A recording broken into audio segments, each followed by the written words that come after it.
America's infrastructure is collapsing. We've had some shocking glimpses.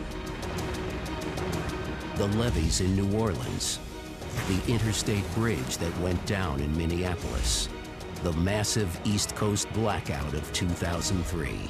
Imagine a month-long blackout. Imagine major failures of water delivery system in the West. Imagine levee breakdowns that can't be repaired. We're headed down the road, without much exaggeration, to being a second world or a third world country. This is the United States of America. Why is our infrastructure in such bad shape?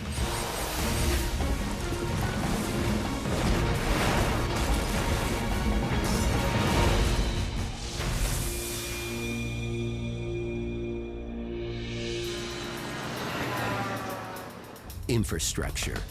It's so intrinsic to society that we never think about it, the way we never think about the bones in our body until they start to break.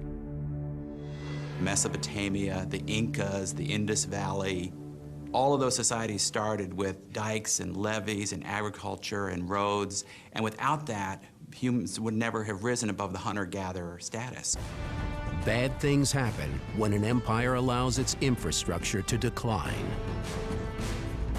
When we look at Rome as a great civilization, a big part of what made it so great was the infrastructure, the road systems, the bridges, the aqueducts. As the Romans started to neglect that investment, it crumbled and collapsed, and we ended up with the Dark Ages. From the 1930s to the 1960s, the United States built the greatest infrastructure the world had ever seen, and it played a critical role in our rise as a superpower.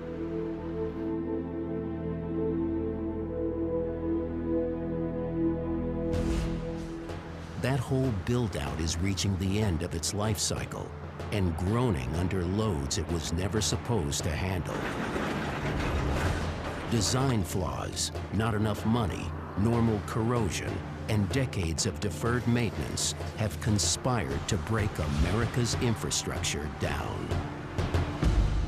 We Americans today have been a lot like a generation who's inherited our grandparents' mansion. You know, people are driving by going, nice house.